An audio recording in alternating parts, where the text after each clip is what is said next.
Hello mga ka-winners! Ado na mi sobra nga hollow blocks and 3/4 na marine plywood.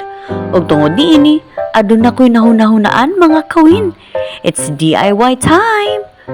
Gisukod na dayon nako ang gitas-on sa plywood aron ma-arrange na kog tarong ang mga hollow blocks nga magsilbing base aning tambayanan sa mga bata. Gitestingan dayon nako kung matibay ba talaga. Char.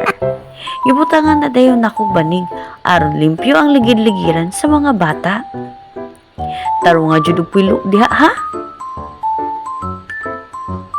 Uy, lipay kay dakong kabaw oh. Gipailaw man dayon nako og mga rubber mats aron dili sakit sa likod. Gamay ra pod ni kay last survivors na lang good in town ni sila.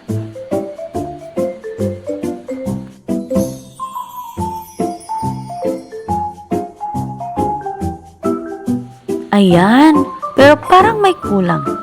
Naghakot dayon ko og habol og mga unlan aron cute og lingaw tan-awon para sa mga bata. Ang saya-saya. Pahulagway dayon tabi.